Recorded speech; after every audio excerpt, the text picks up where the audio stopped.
Bueno, buenos días a todos. Muchas gracias a Coninagro por la invitación. La verdad que es un gusto estar aquí con ustedes. Voy a tratar de contarles un poquito rápidamente cómo llegamos acá y en todo caso cómo puede seguir la película de la economía. No quiero hacer historia antigua.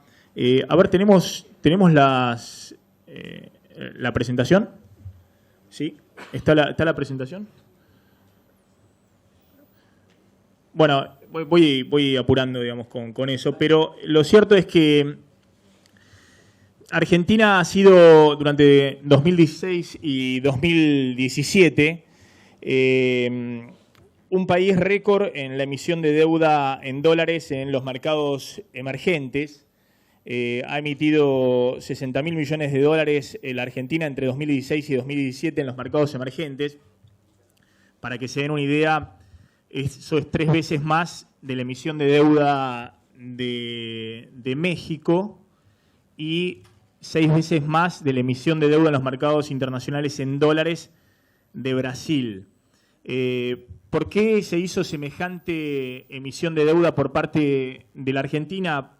Porque efectivamente había un déficit fiscal muy grande y un déficit del sector externo muy grande, que para simplificarlo eran 30.000 millones de dólares al año y en el gobierno anterior con el kirchnerismo eso se financió mediante la emisión de pesos para cubrir el déficit fiscal y con el uso de las reservas del Banco Central se cubrían los vencimientos de deuda y las obligaciones en dólares. Ese modelo terminó en el 2015 cuando obviamente ya la emisión de pesos estaba agotada por parte del Banco Central y la emisión y las reservas del Banco Central ya no eran suficientes para cubrir vencimiento de deuda porque estábamos en un mínimo de reservas del Banco Central. El gobierno de Macri lo que hizo es reemplazar la fuente de financiamiento, levantó el cepo y abrió los mercados de capitales y de esa manera financió el déficit fiscal y sobre todo el déficit del sector externo, los 30.000 millones de dólares, con el endeudamiento público. Había distintas alternativas. La típica alternativa que tiene la Argentina para salir de estos grandes déficits del sector externo y el déficit fiscal históricamente ha sido las mega devaluaciones que licuaban el déficit fiscal y cerraban el déficit del sector externo, ¿no? Con un dólar muy alto se volvía al superávit comercial, no se viajaba al exterior y los argentinos dejaban de atesorar. ¿Tenemos las placas o no? No tenemos las placas. Bueno, imagínenselo. Vamos a hacerlo a capela esto, vamos a hacerlo a capela. Bueno, esa historia se termina muy sencillo. Lo que sí voy a ver si puedo usar las manos, digamos, porque a mí me gustan usarlas. A ver, ¿se escucha acá? Sí, entonces voy a usar las manos. Entonces, si no tengo la posibilidad de las placas, voy a usar las manos. Esa historia se termina muy sencillo cuando se acaba el financiamiento externo. Es decir, había una demanda estructural de dólares en la economía argentina que el gobierno decide financiar con el endeudamiento externo más el ingreso de 10.000, 15.000 millones de dólares de capitales financieros que ingresaban a colocarse en el sistema financiero local, es decir, una oferta coyuntural de dólares que financiaron durante 2016 muy holgadamente, por eso crecieron las reservas del Banco Central, y durante 2017 ajustadamente esta demanda estructural de dólares de la economía argentina. Para hacerlo simple, cuando esta oferta coyuntural de dólares se termina, porque en algún momento el endeudamiento externo se le cierra al sector público y los fondos financieros que venían a colocarse en las LEVAC, dólares que se cambiaban por pesos y especulaban en la bicicleta financiera argentina, lo que queda en la Argentina es esta demanda estructural de dólares de 30.000 millones. E inevitablemente el gobierno, en una muy mala lectura de la situación, primero piensa que puede aguantarlo vendiendo reservas del Banco Central a 20 pesos y después se da cuenta que esto, que es una típica crisis de balance de pagos, es decir, tenés una demanda de dólares que no podés cubrirla con la oferta de dólares, lleva a una devaluación muy grande.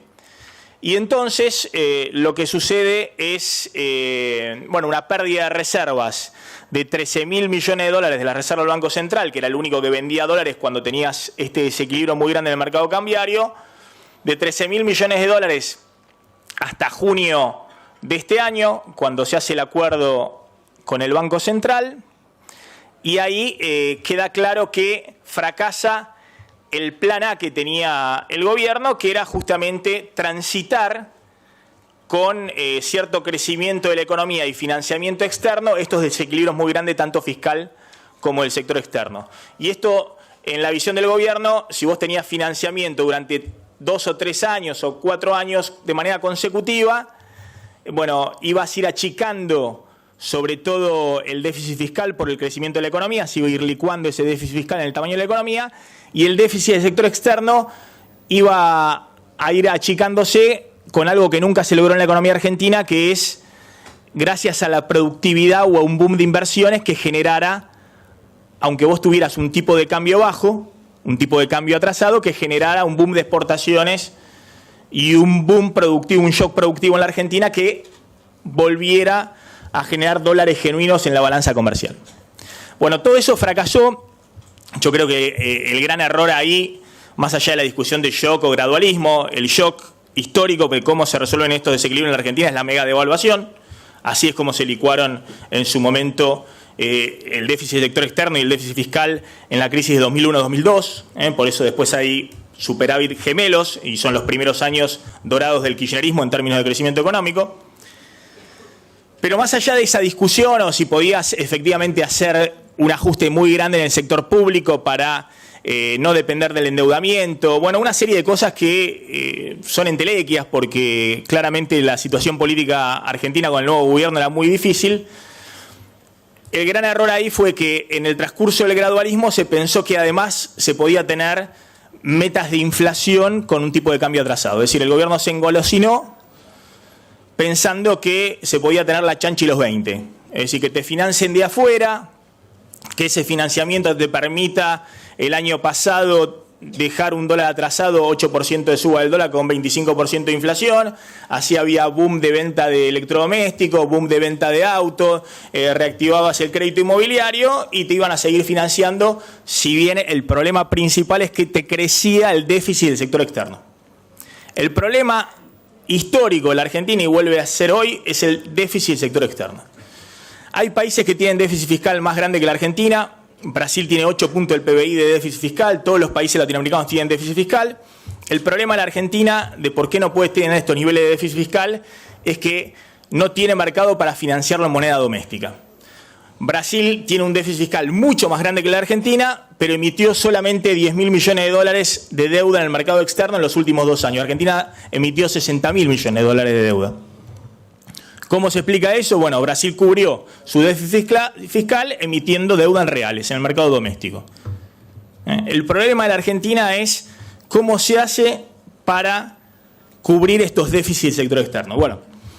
Plan A fracasó. Plan B fue, cayeron 13.000 millones de dólares de reserva del Banco Central, se va al FMI, de mi punto de vista apuradamente, pero se va al FMI por 2 motivos. Por un lado, para disipar los temores que hay en el mercado internacional respecto a que Argentina pueda pagar sus vencimientos de deuda en dólares, que son importantes, sobre todo la deuda de corto plazo, pero fundamentalmente con la idea de que ir con el FMI era alquilar credibilidad en Washington y que eso de alguna manera iba a recomponer el círculo del financiamiento externo. Es decir, se va al FMI no para usar los 50.000 millones de dólares del FMI, sino para recrear el círculo de que te vuelvan a refinanciar la deuda, de que los argentinos dejen de correr al dólar y que se equilibren estos desequilibrios, la demanda estructural de dólares con una oferta que había desaparecido. Ese era el plan B. Fracasó también. Es decir, cuando se va al FMI el 20 de junio, el dólar era de 25 y había 12.000 millones de dólares más de reserva de la que hay hoy. Es decir, desde el acuerdo con el fondo, el dólar sube de 25 a casi 40 y las reservas del Banco Central siguen cayendo 12.000 millones de dólares más. Es decir, que en el transcurso perdiste casi 25.000 millones de dólares de reserva con los 15.000 que te puso en el medio el FMI para que hoy estés más o menos en el mismo nivel de cómo comenzaste, antes de la corrida.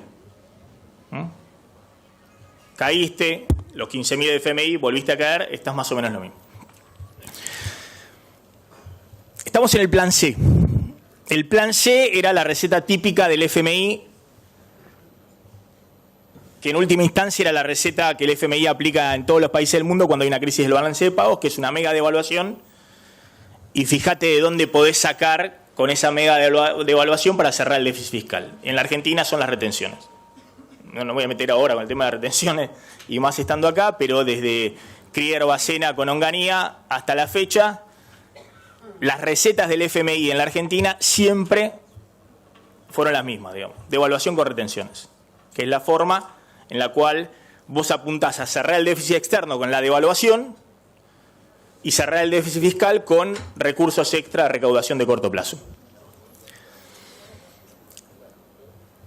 El plan C con un dólar a 40 pesos al FMI le empieza a cerrar más y por eso le da la autorización al gobierno para que una cosa increíble que existía en el primer acuerdo con el FMI fracasado, que era que el Banco Central no podía intervenir vendiendo reservas porque tenía que mantener un piso mínimo de reservas. Algo absurdo en la economía argentina, digamos, porque se te descontrola el dólar cuando todo el mercado sabe que vos no podés intervenir. El piso de reservas netas era 28.000 millones de dólares. De las 51.000 millones de dólares de reservas que hay hoy, el piso era 28.000 millones de dólares. Las reservas netas hoy en la Argentina están abajo de 20.000 millones de dólares. Es decir que estamos pasadísimos la posibilidad de intervenir. Pero el FMI, ya con un dólar a 40, por eso siguió subiendo el dólar de 30 a casi 40, pero con un dólar a 40 el FMI considera que está bien intervenir porque puede ser un tipo de cambio suficientemente alto. Acá no tengo para mostrarles el gráfico, pero la idea es esta. El dólar real de la Argentina, el dólar a 40 de hoy de la Argentina, y no está muy lejos del dólar a 44 pesos que tenía Kirchner en mayo del 2003. Es decir, si el dólar de 3 pesitos uno le aplica toda la inflación que hubo desde el 2003 hasta hoy, para que ese dólar de 3 pesitos pueda comprar las mismas cosas, productos en la Argentina que compraba en el 2003 con un dólar, lo puedas comprar hoy, tendría que ser un dólar a 44 pesos. Es decir, que no estás muy lejos de ese dólar, que es el dólar más alto desde el 2003. Después el dólar fue cayendo. Es decir, que desde el punto de vista de la competitividad no es un dólar que esté alejado de lo que podríamos llamar un dólar real de equilibrio. De hecho, el dólar de Cristina en diciembre del 2007, cuando todavía había competitividad, es cierto que ahí se pegó con el boom de la soja, era un dólar de 35. Es decir, estamos con un dólar suficientemente alto. Y ese dólar ha empezado a ajustar parte del déficit externo, que es caída de importaciones y el turismo en el exterior. Para que se den una idea, dentro de y estos son los péndulos de la Argentina, el año pasado hubo 20.000 millones de dólares de atesoramiento de los argentinos, llevándose dólares al colchón. Los argentinos nunca creyeron en la política económica de Macri, pero no es que no creyeron en Macri o antes en Cristina. Ya la vieron siempre en la Argentina, que cuando hay inflación alta y el dólar queda atrasado, lo único que queda barato en la Argentina es el dólar, atesoran porque saben que en algún momento eso les va a proteger sus ahorros, su capital. 20.000 millones de dólares de atesoramiento y 11.000 millones de dólares de turismo, de la cuenta de servicios reales, gasto de argentinos en el exterior. El dólar a 40 te cierra los gastos argentinos en el exterior, te cierra el déficit de la balanza comercial, es decir, te desincentiva las importaciones, te puede también alentar un poco las exportaciones, pero fundamentalmente te encarece las importaciones. Lo que no está cerrando el dólar a 40 es el atesoramiento de los argentinos. Es decir, vos podés equilibrar la balanza comercial, equilibrar la balanza de servicios reales, el turismo, que no vayan mal los argentinos a Miami o a Chile a comprar. Pero acá la gran duda es si el dólar a 40 sirve para desalentar el atesoramiento de los argentinos y ya la fuga de los argentinos, porque también hay una parte de transferencia vía cable de dólares al exterior. El dólar de atesoramiento más alto que hubo en los últimos años, en la época cristina, era el dólar paralelo. Los argentinos corrían al dólar con el dólar a 15 y en el oficial a 9 o 10 pesos. Ese dólar a 15 traído a valor de hoy es un dólar a 35 o 36. Es decir, que ahora estamos incluso por arriba de ese dólar. Por eso yo siempre decía, ¿por qué en el dólar 28? ¿Por qué el dólar en el 25 cuando el gobierno se quiso plantar en 25 pesos? ¿Por qué los argentinos van a dejar de correr al dólar si acá hubo muchos argentinos de clase media para arriba que corrieron al dólar en el paralelo con Cristina a 35, 36 del día de hoy? ¿Por qué consideran que todavía el dólar está barato? 25, 28, a 30 y demás. Con el dólar ya cerca a 40 es un dólar más alto, más caro que ese dólar. Pero atención, el atesoramiento en dólares de los argentinos en los primeros 7 meses del año fue 20.000 millones de dólares en 7 meses. El récord histórico fue el año pasado, en un año, 22.000 millones de dólares. Similar al récord del 2011 de Cristina antes de poner el cepo, que eran 22.000 millones de dólares. Es decir, en 7 meses tenés casi el récord histórico del año 2017 y 2011.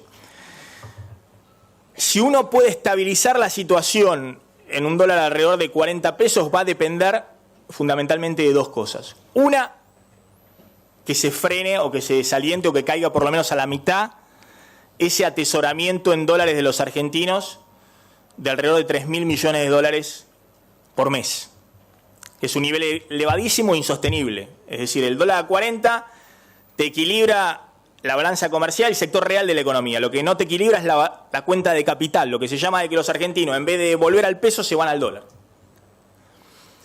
¿Por qué se equilibró en su momento en el 2003 o en el 2002, después de la mega devaluación? Primero, bueno, porque la devaluación fue primero de 300%, de 1 a 4, y después volvió a 3 pesos. Es decir, hubo lo que se llama un overshooting. El dólar a valor de hoy de Remenikov a mediados del 2002 fue 55 pesos y después cayó a los 43, 44 pesos con el que inicia Kirchner en su gobierno, porque el dólar fue y volvió. Acá no se ve mucho margen para que el gobierno que llegó a los 40 pueda bajar sustancialmente el dólar como para desalentar, para decir, bueno, miren cómo bajó el dólar, ahora nos quedamos tranquilos y tenemos por lo menos un año de especificación. Primer interrogante. Y eso tiene que frenar. Si eso no frena, el dólar va a seguir subiendo. Y la idea, obviamente, cuando va a seguir subiendo, no es que siga acompañando la inflación. Eso es lo deseable, que se estabilice y que después siga acompañando la inflación para no tener nuevamente el esquema de atraso cambiario. Cuando digo va a seguir subiendo, es el peligro de que vuelva a los altos. El segundo tema fundamental es que hay una deuda en dólares muy de corto plazo que no está pudiéndose renovar y que esperemos que con el acuerdo con el fondo se garantice el vencimiento de toda esa deuda, que son las LETE que mencionaba Urtubey. Por ejemplo, hoy vencen 1.000 millones de dólares de LETES. Si no se puede renovar toda esa deuda, hay que pagar con 1.000 millones de dólares las reservas. Y eso genera, si caen las reservas en esa magnitud, más miedo en los inversores y menos posibilidad de que ingresen capitales. El problema es que el gobierno, en su afán, en su desesperación por renovar, porque el FMI le dice proteger las reservas, está ofreciendo 7% anual en dólares para la renovación, que es una tasa elevadísima.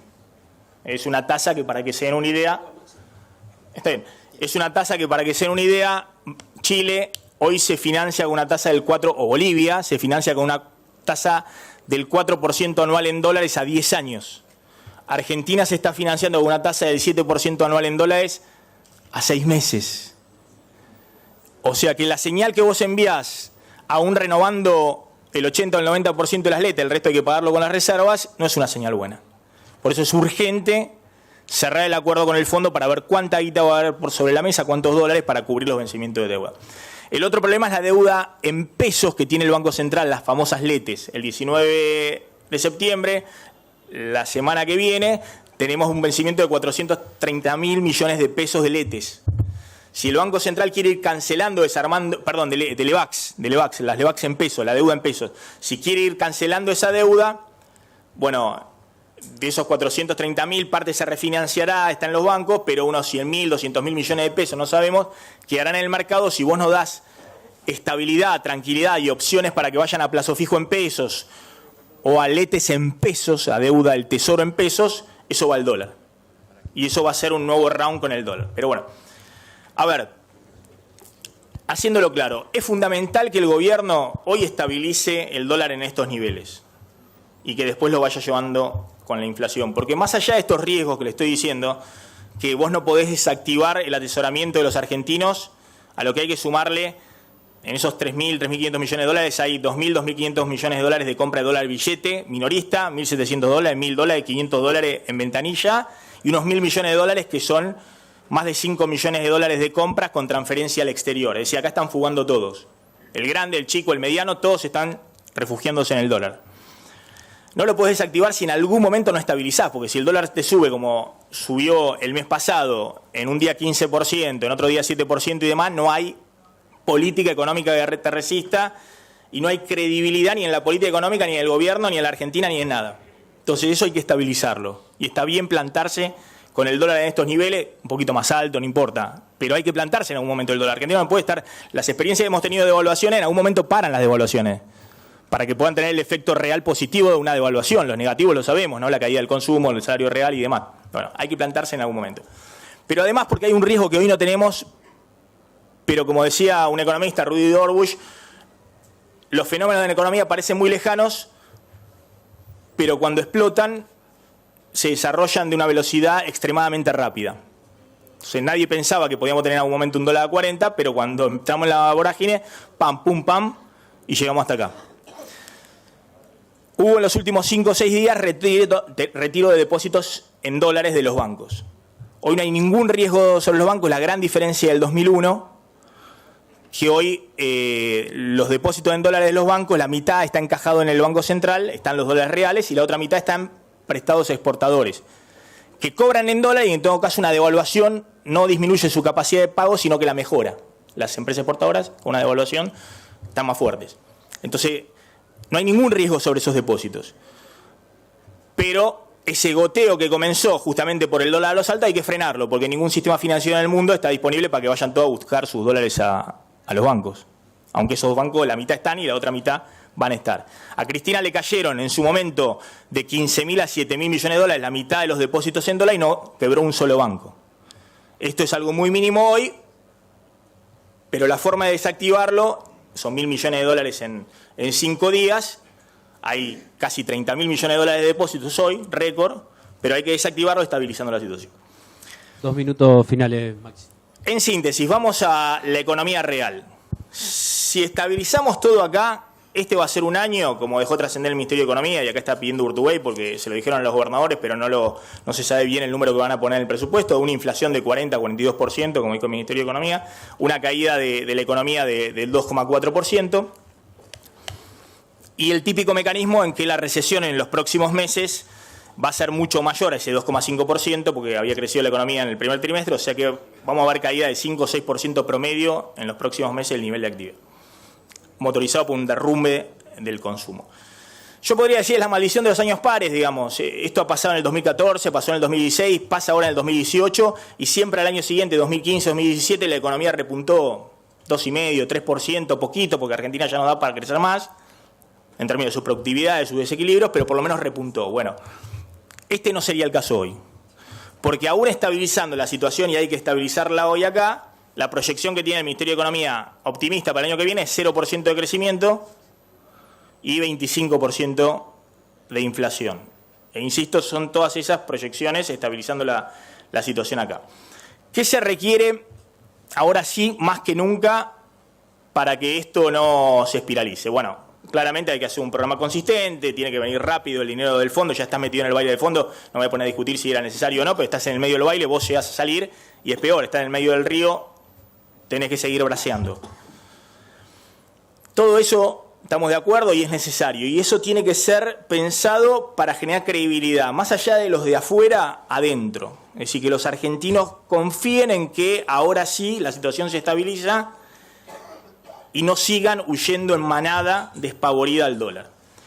Y para eso se necesita, y por eso Macri optó en las últimas 2 semanas por tratar de generar esta escenografía que vamos a ver hoy, un acuerdo político. Pero un acuerdo político que le vienen pidiendo de afuera los que traen la guita, básicamente en todos los informes, por la idea de esto. Miren que estás a menos de 1 año y medio de la elección y vos estás emitiendo ya en diciembre deuda a 1 año que va a pagar el próximo gobierno. Entonces, y el FMI te acaba de prestar y no sabés si te van a patear el tablero o no. Entonces el FMI, los bancos de inversión, todos te están pidiendo afuera un acuerdo político. Para decir, bueno, se garantiza la gobernabilidad argentina y cierta continuidad en la política económica futuro.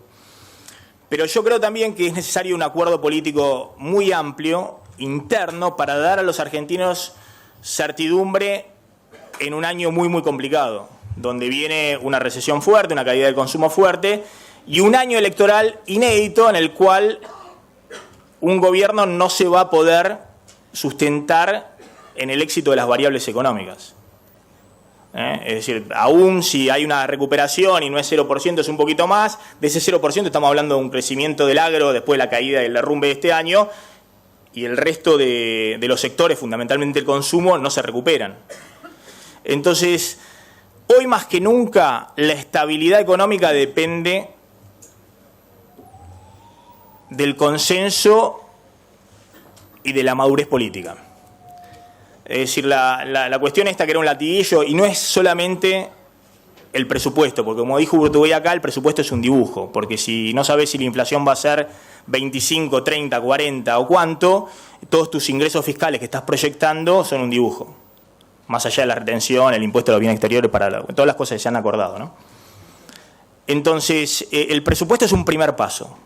Después lo que hay que hacer es tratar de alguna manera de generar reglas de juego que se puedan cumplir. No estamos hablando de las reglas de juego a 10 años, sino que estamos hablando de las reglas de juego por los próximos 2 años, por lo menos, para tender un puente entre este gobierno y su reelección, o este gobierno y una alternativa que no signifique otra mega crisis en el horizonte en el 2020. Porque si esa crisis aparece en el 2020 con la posibilidad de un cambio drástico, se va a anticipar mucho antes en la elección o en la carrera electoral del año que viene.